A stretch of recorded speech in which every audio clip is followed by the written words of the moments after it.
Alright, here's a chilling story for you that will keep you on edge.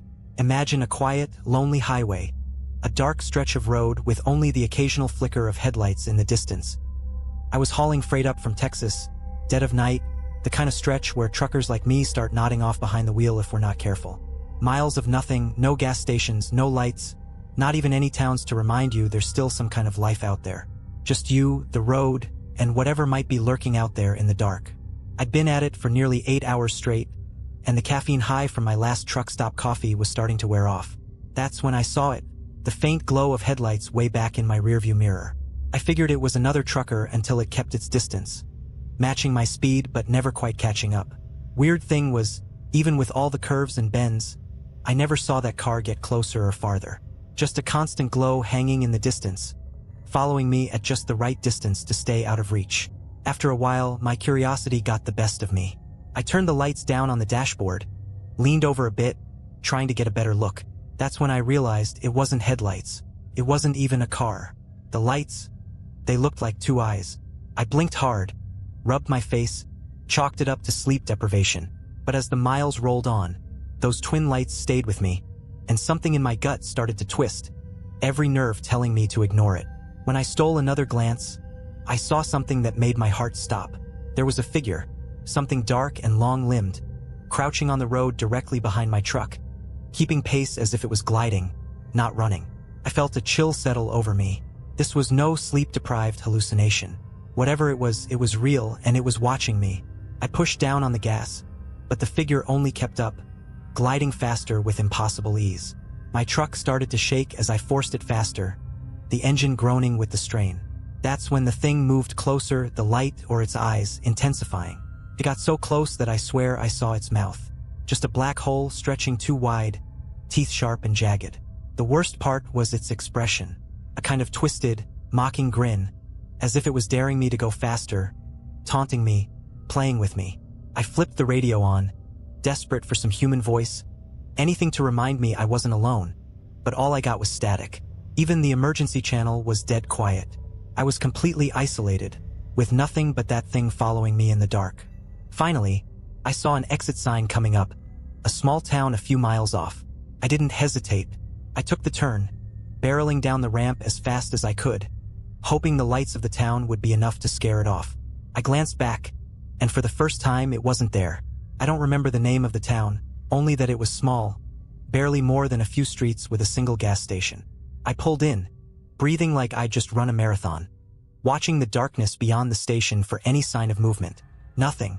I leaned back in my seat, trying to catch my breath, telling myself it was over. Then, in the silence, I heard something tap against my passenger door. Just once, then twice. Steady, deliberate. I turned slowly, praying I'd see nothing. But there it was, pressed up against the window. The grin was even wider, stretching the corners of its mouth past any kind of human limit. Its eyes, brighter now, seemed almost amused, like it had finally caught me. I threw the truck into gear, tires screeching as I tore out of the gas station. I didn't care if I was speeding or if anyone was around to see me blow past stop signs. I was leaving that thing behind, whatever it took. But as I reached the edge of town, I made the mistake of looking back. In the side mirror, barely visible in the glow of my taillights, it was running after me, faster than before, arms and legs moving in a sick, loping gait. It was laughing, a sound so low I could feel it vibrating through my truck's chassis. I floored it, racing for the highway, praying the open road would somehow save me. But as I merged back on, I saw those lights appear behind me again. It was right back where it had started, never too close, never too far. The creature, whatever it was, had chosen me. And from that night on, every time I hit a long stretch of empty road, those lights would reappear in my mirror, haunting me, reminding me that no matter where I go, it's always out there, watching, waiting, just beyond the edge of the headlights. There's no shaking a sight like that. Every run I made after that night, I'd find myself glancing back over my shoulder, half expecting to see that thing trailing me down the highway. And sometimes, just sometimes, I'd catch a glimpse of those lights. A pair of faint, mocking eyes, always at a distance but never truly gone. But one night, somewhere in Nebraska, things escalated. I'd been driving all night, crossing through endless stretches of cornfields under a pitch-black sky. Out there, with no civilization for miles, It was like the road disappeared into pure darkness. Then, out of nowhere, my truck engine started stuttering. The dashboard lights flickered, and my heart sank. I knew my rig well enough to tell this was no routine problem. Something was wrong. I was forced to pull over to the side of the road. The engine choked and went dead, leaving me in complete silence. I sat there in the dark cab, breath held, ears straining to pick up any sound. I could feel a heavy, oppressive weight settle over me, the way the air grows thick before a storm. Then, through the rearview mirror, I saw them, the two lights. And this time, they were closer than ever before. It wasn't just watching from a distance this time. It was coming toward me, gliding down the highway with a steady, terrifying slowness. I tried to restart the truck, my fingers slipping on the key as I fumbled, but it was dead. My radio crackled, the static warping into something that almost sounded like laughter, low and twisted, like it was savoring my helplessness. I didn't want to look, but I couldn't stop myself. I glanced out my side mirror, and it was there. I finally got a good look at it. A tall, thin figure cloaked in shadows that seemed to twist around it, like it was more shadow than flesh. It moved with a kind of grace, gliding closer and closer. The headlights seemed to make it more real, highlighting its inhuman features, the elongated limbs and the long, gaping mouth with too many teeth. My heartbeat pounded in my chest as I saw it stretch out one of its grotesque arms, the fingers long and skeletal, nearly touching my truck. That mocking grin stretched wider as if it was savoring my fear. I don't know what possessed me, but I grabbed the flashlight from my glove compartment. I flicked it on and shone it out the window. The beam hit the creature, and for a split second, it froze, recoiling from the light. Its grin twisted, almost as if in pain. Seeing that reaction, I flicked the flashlight up and down, trying to keep it off me. The creature slithered backward, slipping into the darkness beyond the reach of the beam. I had my weapon, weak as it was, but I knew it wouldn't keep it away forever. With shaking hands, I jumped out of the truck, flashlight still on, and ran to the back, checking the engine, praying it was something I could fix on the spot. My pulse raced as I felt around the cables, but everything looked fine. Then, over my shoulder, I heard it, a low scraping sound, like nails dragging over metal. I spun around, flashlight in hand, and saw it again, now just feet away from me. Its grin stretched wider, and it opened its mouth wider than seemed possible. A smell, something putrid and earthy, hit me, and I gagged. It seemed to laugh, its shoulders heaving, mocking me as it stepped forward again. In a last-ditch effort, I swung the flashlight directly at it, the beam hitting its face dead on. The creature hissed, recoiling, as though burned. It seemed to dissolve, slipping back into the shadows just as a pair of headlights appeared over the horizon. Another truck was coming my way. I waved frantically, practically jumping in front of it. The driver, a wiry guy with tired eyes and a look of deep worry, slowed to a stop, watching me warily. "You all right, man?" he asked, his eyes darting around me. "Saw your truck back there. Figured you needed help." I didn't know how to explain what I'd seen, so I just nodded, muttering about engine trouble. He offered me a lift to the next town, and without a second thought, I climbed in. As we pulled away, I glanced back at my truck and froze. There it was, standing by the side of the road, watching us leave. And as we drove away, its figure became smaller, the grin still visible, as if promising I hadn't seen the last of it. I kept quiet the whole ride, my mind racing, trying to make sense of what I'd just seen. My hands shook, and no matter how hard I tried, I couldn't erase the image of that grin, those eyes watching me, waiting. The driver, his name was Clint, didn't push for details, but he noticed I was rattled. He shot me a look now and then, and finally he asked, "You see something out there?" His voice was careful, like he already knew the answer. I hesitated, not sure if I should spill, but the words came out anyway. I told him about the lights that had been following me, the thing that looked more shadow than flesh, how it moved, that smell. Clint didn't look at me the whole time I was talking, but his face went pale, and when I was done, he just nodded slowly, like he'd heard it all before. After a while, he finally spoke. There's a name for it. Highway hag. Least that's what us truckers call it. My stomach dropped. You're telling me this is something people know about? Clint took a deep breath, keeping his eyes on the road. Not something most would admit, but yeah, I've heard stories. Not from anyone who's stuck around long enough to really see it up close like you did. Most truckers only ever catch those lights in the distance. Usually, that's enough to scare him off the road a while. I wanted to ask him more, but Clint tightened his grip on the wheel. Don't look at me like I got all the answers, he muttered, almost to himself. But there's a few things you ought to know. You ever notice how truckers die out here? Heart attacks, accidents where they end up running themselves off the road? Think about it. Guys who've been on these roads for decades just drop dead in their cabs. I swallowed hard, my throat dry. Some of us think that hag, or whatever it is, gets stronger the more you run from it, Clint said, almost like it feeds off fear. That's why the old-timers used to say, if you see the lights, just keep driving. Don't pull over. Don't look back. He let out a grim laugh. Guess you learned that the hard way. My mind raced, trying to process everything. This thing, it wasn't just some spirit or hallucination. It had rules, patterns. It was real. Clint dropped me off in the next town at a small, rundown motel. Before he left, he gave me one last piece of advice. I don't know what that thing wants, but whatever you do, don't look for it. Just keep your head down, finish your routes, and hope it loses interest. But I couldn't shake it.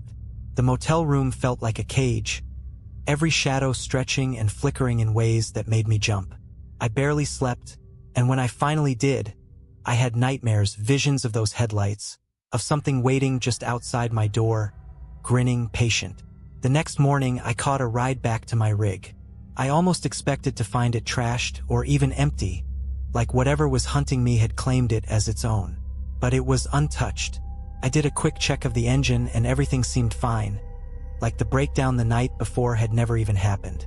I climbed back in the cab, hands sweating, eyes scanning the rearview mirror almost constantly as I started down the road. But as the miles passed, things were normal. No lights, no strange figures, no sense of something lurking. I was starting to believe maybe it really had just been a nightmare. But 2 weeks later, on a run up to Montana, I saw the lights again. They appeared just after sundown, the twin glows flickering in the distance, faint but unmistakable. My heart pounded, but this time I kept my speed steady, fighting the urge to floor it. I gripped the wheel so tight my knuckles turned white, repeating Clint's words in my head. Asterisk, don't pull over. Don't look back, asterisk. I forced myself to stay calm, to pretend I hadn't seen anything. Mile after mile, I kept my eyes fixed on the road ahead, refusing to even glance in the mirrors. But the lights grew closer, inching forward until I could almost feel that mocking grin right behind me. A low hum started to fill the cab like static, vibrating through the seat, the pedals, even the wheel. And then, in a voice that felt like nails scraping down my spine, I heard it whisper, "Keep running. It won't matter." I froze, my foot slipping on the gas for just a second, but enough that the truck slowed. The lights edged closer, almost level with the back of my cab now. I felt a chill creep up my neck, my entire body paralyzed with fear. And then, as suddenly as it had started, the hum stopped, and the lights vanished. I forced myself to keep going, the echo of that voice hanging in the cab like cigarette smoke, refusing to fade.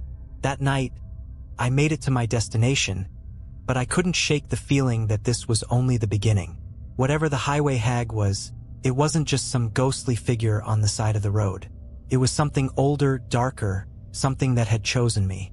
And no matter how many miles I drove, I had a sick feeling that it would never stop following. After that night, I couldn't shake the dread that followed me everywhere. Every highway felt longer, every mile darker. The open road, once my sanctuary, became a trap I couldn't escape. And worst of all, I knew it was still out there, waiting. A couple of weeks went by without incident, and I started to believe maybe, just maybe, I was in the clear. But that feeling of peace didn't last long. It was one of those pitch-black nights on a long haul through the Rockies.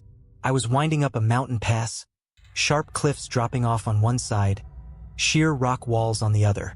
It was the kind of road where there's no room for mistakes, no chance to swerve or pull over.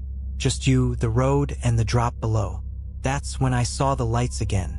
They appeared in the rear view, faint but unmistakable, those twin orbs that seemed to carry a malicious intelligence. They matched my speed, keeping just far enough back that I couldn't make out anything else, only those two bright points in the dark. My heart hammered. I gripped the wheel tighter, forcing myself to keep going. I wasn't going to stop, not this time, but I could feel it inching closer, closing the distance. The hum started up again, faint at first, then growing louder, like static echoing in the cab, vibrating through the wheel, the pedals, even my chest.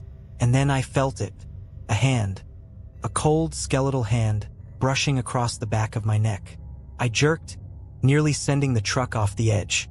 My heart raced, breath coming in short gasps. But when I reached back, there was nothing, just the hum and those damn lights. I pushed on, eyes fixed ahead, but then the lights did something new.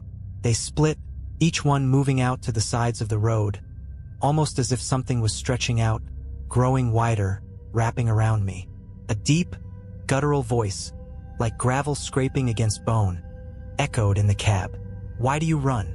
You know you'll never escape." I swallowed hard, my mouth dry. The lights closed in, now moving alongside me, illuminating the cliff edge, making the shadows twist and writhe.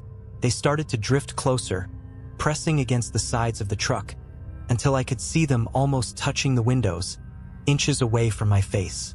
"Look at me," the voice whispered, more insistent now, clawing at my mind. "I know what you fear." My mind raced, desperate for a way out, but there was no way to turn, no place to go.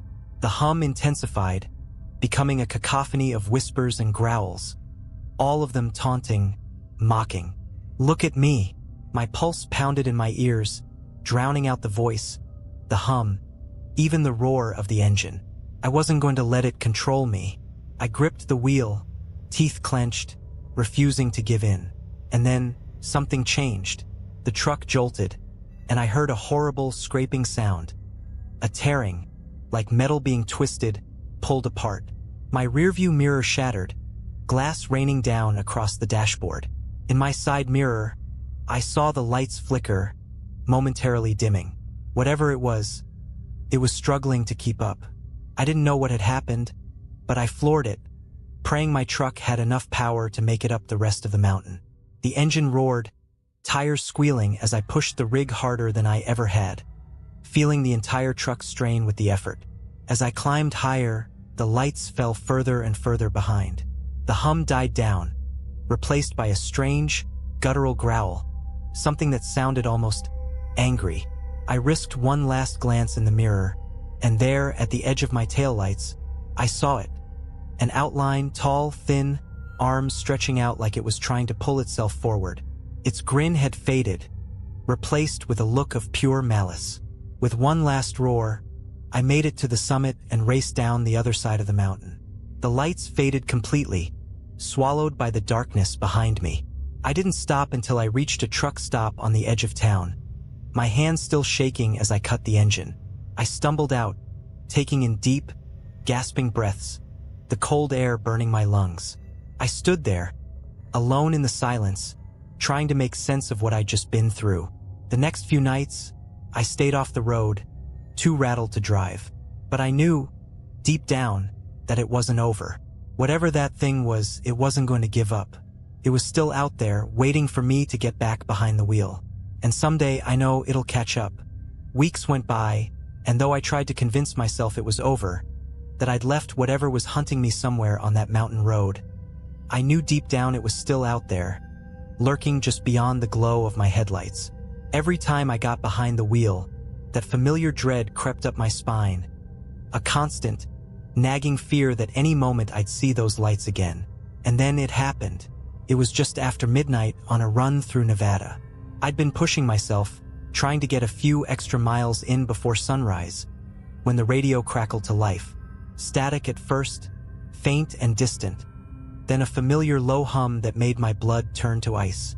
My eyes darted to the rear view, but the road behind me was empty, just an endless stretch of blacktop under a moonless sky. The static grew louder, filling the cab, drowning out the hum of the engine. Then, through the white noise, I heard it. A voice, faint but unmistakable. "Why are you still running?" It whispered, dripping with malice, taunting.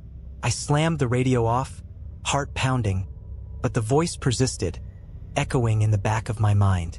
"You can't escape me. You never will." The lights appeared then, flickering in the distance, twin orbs glowing like eyes in the dark, piercing through the blackness. This time they were closer, more intense, burning with a strange, sickly yellow glow that seemed almost angry.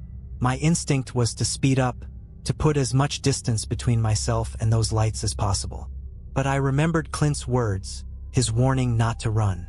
So I kept my speed steady, knuckles white on the wheel, every nerve screaming at me to gun it, but I didn't. The lights inched closer, until they were right on my tail, just feet from my bumper, casting an eerie glow over the road. The hum grew louder, vibrating through the cab, filling every corner, pressing down on me like a weight. And then, as if it couldn't hold back any longer, the voice spoke again, louder this time, clear and vicious. "Stop running." It wasn't a request. It was a command. Against every instinct, I felt my foot easing off the gas, my mind fogging, muscles going slack as the truck began to slow. The lights pulsed, brighter and brighter, flooding the cab with an unnatural, sickly glow. I fought to keep control, but something was pressing down on me, an invisible force that felt like claws digging into my shoulders, dragging me down, forcing me to submit. Then, suddenly, I was no longer in my truck. I was somewhere else. A dark, endless highway stretched out before me, flanked by shadowy figures on either side, their forms twisted and broken, faces locked in expressions of eternal terror. The sky was black, no stars, no moon, just an endless void pressing down on me. I tried to move, but my legs wouldn't respond. I was trapped, paralyzed, forced to watch as the figures slowly closed in, their eyes empty, hollow, filled with a despair so deep it was suffocating. And then I saw it, the thing that had been hunting me, standing at the end of the road, waiting. It was taller now, its form more defined, almost human but wrong in every way. Its limbs were too long, its skin stretched tight over a skeletal frame, and its eyes, those eyes glowed with a malevolent hunger, brighter and more intense than before. It grinned, a wide, jagged smile that seemed to stretch across its entire face, teeth sharp and glistening in the darkness. And then, in a voice that echoed through my mind, it spoke. "I've been waiting for you."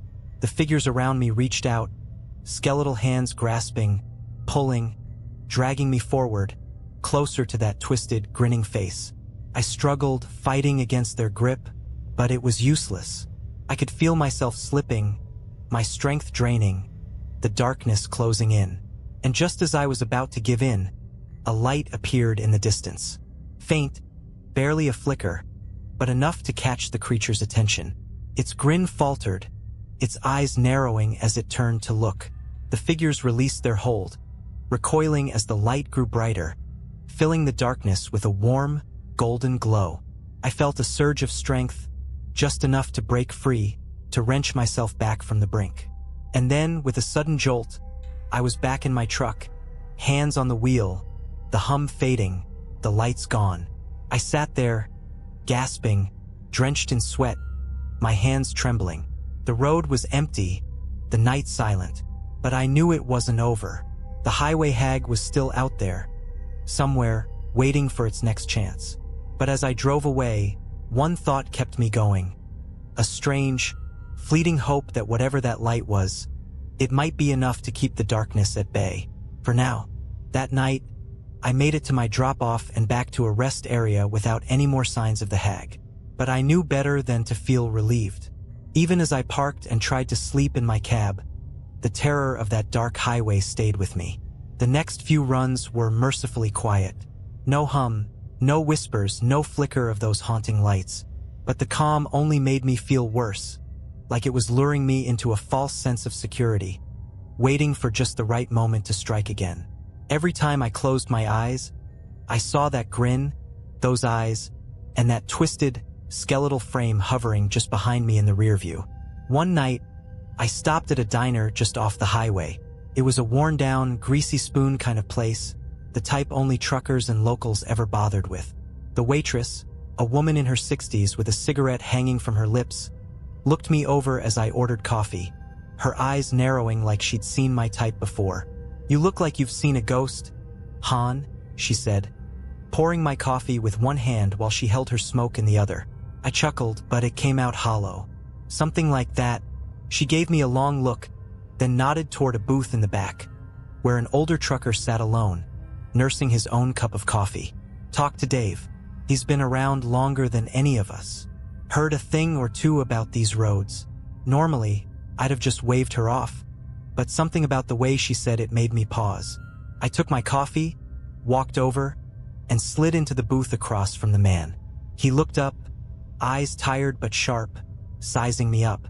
"You got something you want to ask?" he grumbled, voice like gravel. I wasn't sure how to start, but eventually, I just came out with it. "I think something's following me." On the highway, for a second he just stared at me. Then he nodded slowly. "The hag." A chill ran through me. "You know about it?" Dave leaned back, his gaze growing distant. "I've seen her. A long time ago.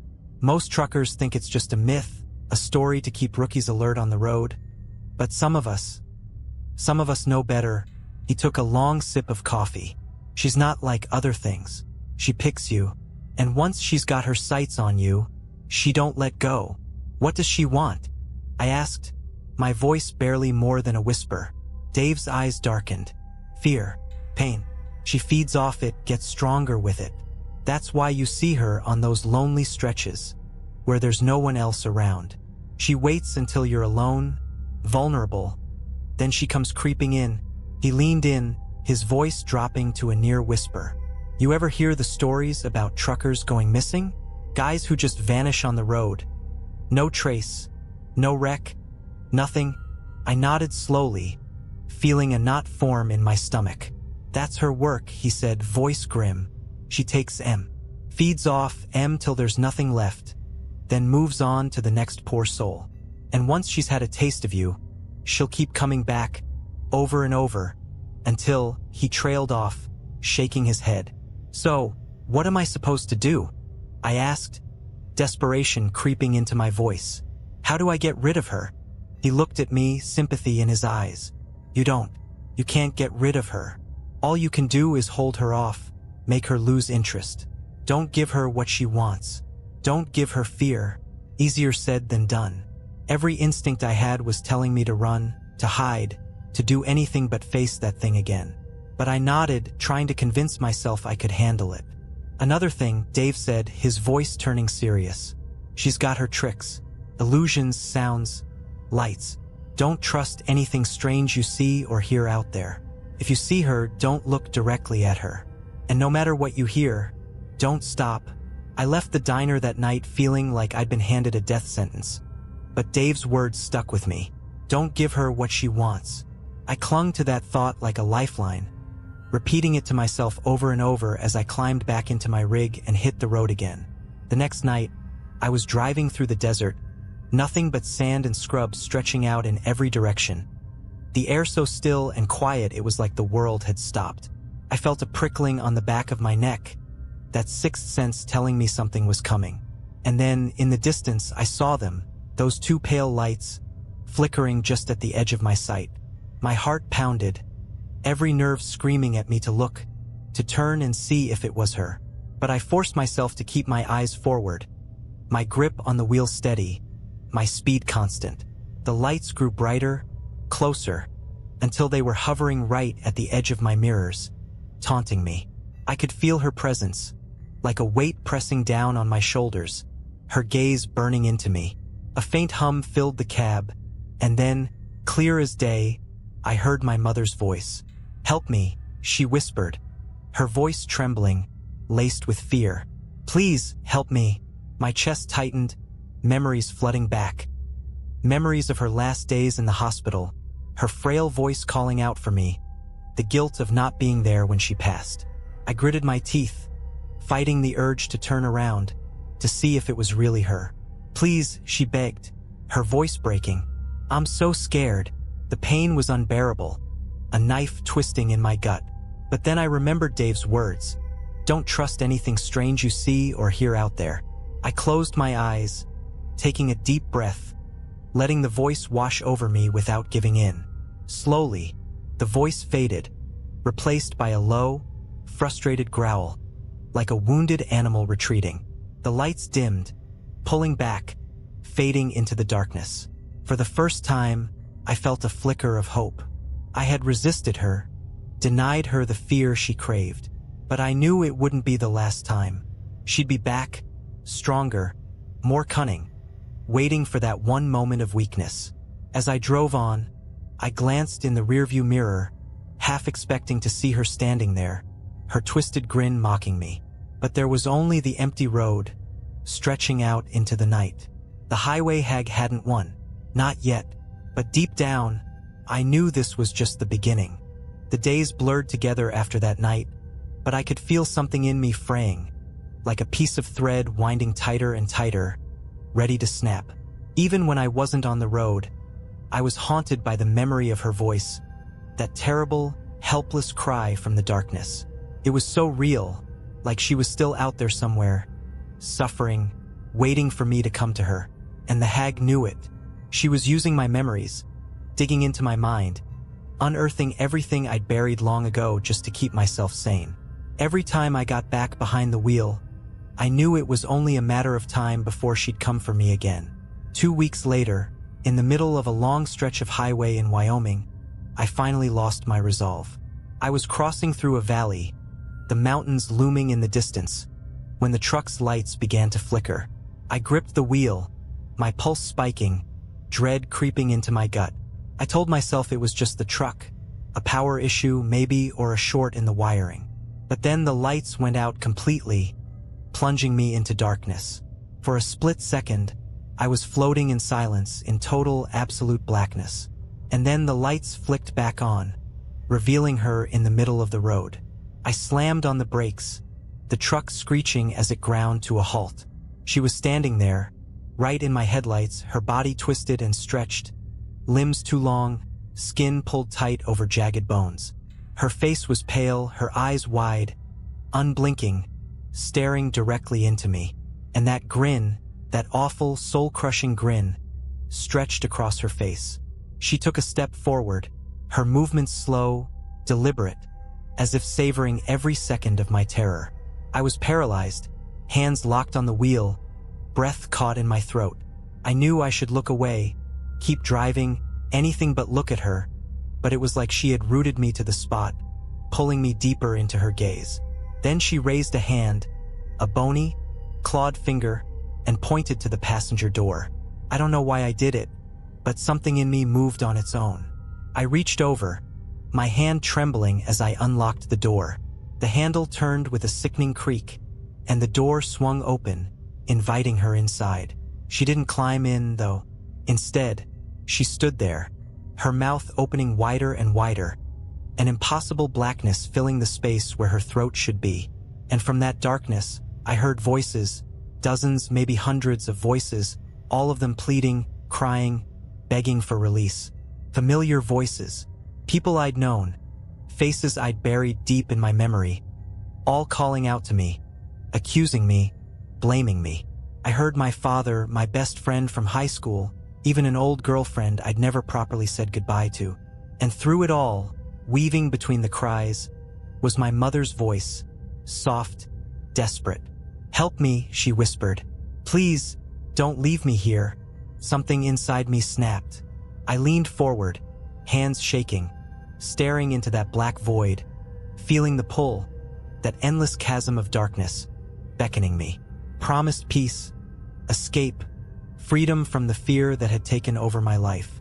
All I had to do was give in, let myself go, and I could finally be free. But then, somewhere in the depths of that darkness, I saw a glimmer of light. It was faint, almost imperceptible, a tiny spark against the overwhelming void. But it was enough. I tore my gaze away from her, slamming the door shut, locking it, forcing myself back into the driver's seat. My heart pounded, adrenaline surging as I pressed down on the gas, my mind screaming at me to move, to get away from her. The truck lurched forward, tires squealing as I barreled down the highway, the hag's twisted figure fading in the rearview mirror. But even as I left her behind, I knew she was still with me, her presence lingering like a shadow, a stain that would never wash away. That light I'd seen, it was like the one I'd seen before, the one that had saved me in the darkness. It was weak, barely enough to pierce the blackness, but it was there. It had saved me once, and maybe, just maybe, it could save me again. I kept driving, refusing to slow down, refusing to look back. But as I pressed on, mile after mile, I couldn't shake the feeling that this was just the beginning, that the hag would return, stronger, more relentless, until she'd claimed what she wanted. But this time, I wasn't just going to sit back and let her win. Whatever that light was, whatever small glimmer of hope I'd seen, I was going to find it. I was going to hold onto it with everything I had. And maybe, if I was lucky, it would be enough to finally escape the darkness that had taken over my life. Because if it wasn't, then I knew that one day, I'd find myself back on that endless, empty highway, trapped in that suffocating darkness, with the hag's grin waiting to welcome me home. I wish I could say things got easier after that the hag finally backed off, or that I found some way to keep her at bay. But the truth was, every mile felt heavier. Every empty road felt like a trap set just for me. I tried to hang on to that memory of light, that faint glimmer that had saved me in the darkness. But with every passing day, it seemed to grow dimmer, like it was slipping out of reach. A month later, I took another night run, this time through a winding back road in Oregon, somewhere so remote it didn't even show up on my GPS. I figured the isolation might help clear my head, that the silence would help me shake the fear. But deep down, I knew she was waiting, and I knew she wouldn't give up. About an hour in, the road narrowed, winding through thick trees that cast shadows across my headlights. The night was darker than usual, the sky swallowed up by heavy clouds, no stars or moon to light my way. My headlights barely cut through the gloom, and every shadow seemed to pulse, moving closer, as if the darkness itself was alive. And then, there it was again, that low, familiar hum creeping through the radio, crawling up my spine, making every hair on my neck stand on end. I swallowed hard, gripping the wheel so tight my fingers went numb. The hum grew louder, more insistent, filling the cab until it was all I could hear. I knew what was coming. She was here, waiting, watching. But I forced myself to keep driving, repeating Dave's words in my head like a mantra. Asterisk, don't look. Don't give her what she wants, asterisk. The hum rose to a crescendo, and then, through the static, I heard my father's voice, harsh, angry. Still running? He sneered, his voice dripping with disdain. You've always been a coward. I gritted my teeth, refusing to respond, refusing to acknowledge him. But he continued, his voice echoing through the cab. You left us, you know that, he said, his voice growing softer, more venomous. You left your family, left your mother to die alone. Just like you leave everyone. My chest tightened, anger and guilt boiling inside me. But I fought it down, keeping my eyes on the road. This wasn't real. This was the hag's trick. But still, the words cut deep, each one a reminder of every failure, every regret. Then, my father's voice faded, replaced by another. A young woman, her voice filled with betrayal. Why did you leave me? She asked, her voice trembling. It was my high school girlfriend, the one I'd promised the world to, only to walk away when things got tough. I loved you? Didn't that mean anything? I bit down hard, jaw clenched, refusing to let the emotions take hold. It was just another illusion, another attempt to wear me down, to feed off my fear and guilt.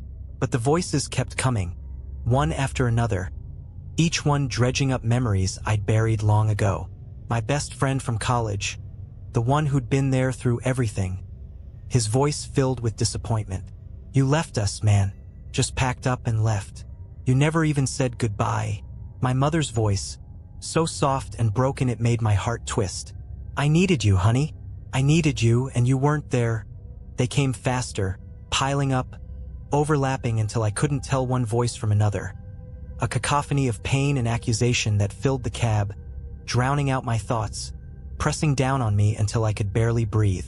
"Stop," I whispered, voice shaking, my hands trembling on the wheel. "Please stop." The voices fell silent, leaving only the hum, that low, steady drone that seemed to seep into my bones. And then, in the silence, I saw her. She was standing in the middle of the road, her figure framed by the headlights, her eyes burning with that unnatural light. Her grin stretched wider than ever before. She took a step forward, then another, her movements slow, predatory, savoring the moment. I forced myself to look away, to keep my eyes on the road, to keep driving. But it was no use. She was everywhere, her face appearing in the rearview mirror, her hands clawing at the windows, her voice whispering in my ear. "You can't run forever," she murmured, her voice soft, almost gentle. "You can't hide from what you are." My resolve cracked.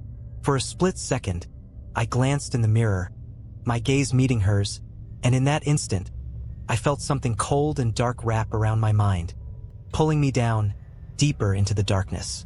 The road disappeared, replaced by an endless void, a black expanse that stretched out in every direction. I was standing there, alone, the air thick with the scent of decay, of something old and rotting.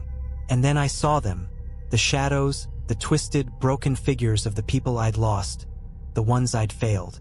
They reached out to me, their hands grasping, pulling, dragging me deeper into the void, their faces contorted with pain, with anger, with betrayal. "Help us," they whispered, their voices echoing in the darkness. "Why did you leave us?" I tried to pull away, to break free, but their grip was too strong. I was sinking, drowning in their pain, their anger, their despair. And through it all, I felt her presence, looming over me, her grin widening, her laughter filling the void. Then, in the depths of that darkness, I saw it again. That faint glimmer of light, just a spark, barely visible, but enough to pierce the shadows. I reached for it, clawing, fighting, refusing to let go. And slowly, the darkness began to fade, the figures releasing their grip, their voices fading into silence. I was back in the cab, my hands white-knuckled on the wheel, my heart racing. The road stretched out ahead, empty, silent, as if nothing had happened. But I knew better. She'd nearly won. I'd felt her claws, her grip tightening around me, dragging me down. And I knew the next time she wouldn't let go. I didn't know how long I could keep fighting, how many more nights I could spend on these empty roads, running from a creature that seemed to know my every weakness, my every fear. But I had no choice. She was still out there, somewhere, waiting for the moment I'd slip. And the worst part? I was starting to believe she was right, that maybe no matter how far I drove, how fast I ran, I could never truly escape. Because deep down, in the darkest corner of my mind, a part of me knew I'd been hers all along. The days blurred into nights, and every road felt like a final stretch, as if the hag herself was guiding me somewhere, pulling me to the edge, to an end I couldn't avoid. Every dark highway twisted, her presence always lingering just out of sight, her voice threading through the silence, whispering memories, regrets, things I tried to forget. I was nearing my breaking point, and deep down, I knew she was waiting for it. One night, I found myself on a narrow, winding stretch of road deep in the mountains, somewhere out in Colorado. There wasn't a soul around, just towering pines casting shadows across the road, the branches twisting like hands reaching down from above. The sky was overcast, swallowing any moonlight, and it was as dark as the inside of a tomb. And then, like clockwork, the hum started.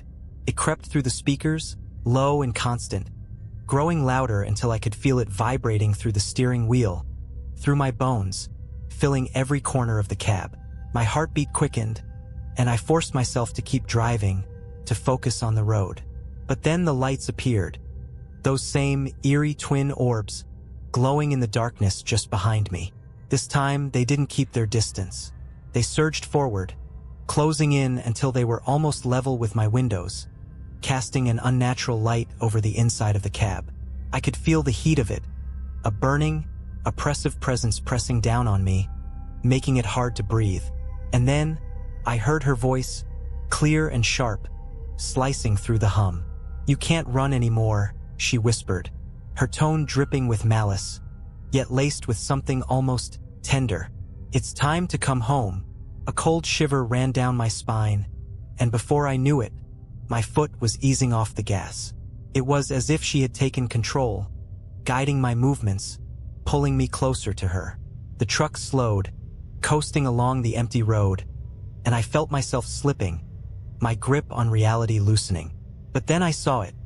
A faint, golden light ahead, cutting through the darkness, warm and steady. That same glimmer I'd seen before, a beacon against the shadows. My heart surged with a burst of hope, and I forced myself to focus on that light, to fight against the pull of the hag's voice. "No," I whispered, my voice hoarse but resolute. "Not this time."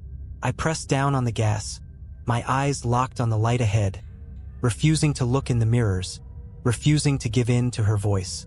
The truck lurched forward, the hum growing louder, the lights flashing and swirling in the mirrors, as if she was desperate to keep me from reaching that light.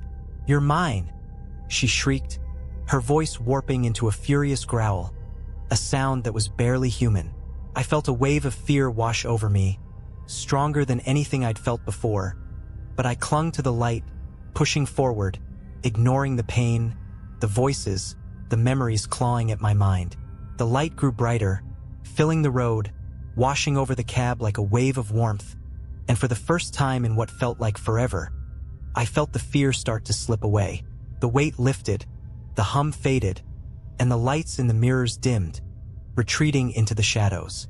As I reached the source of the light, I saw what it was.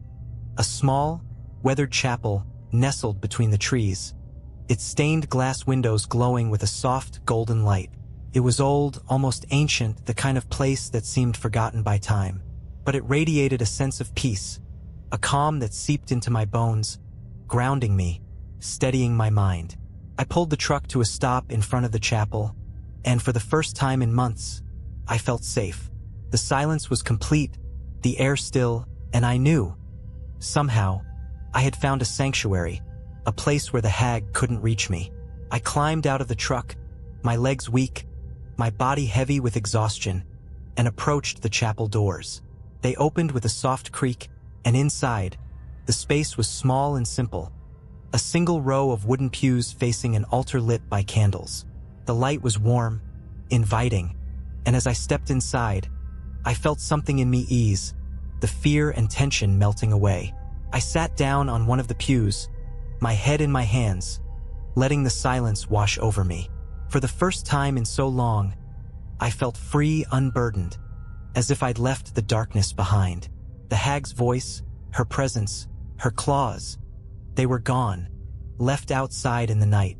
I don't know how long I sat there, but when I finally looked up, the first light of dawn was spilling through the stained glass, casting a soft glow over the chapel. The darkness had lifted, and with it, the weight I'd been carrying for so long. As I stepped back outside, I felt a strange sense of peace, a calm I hadn't felt in years.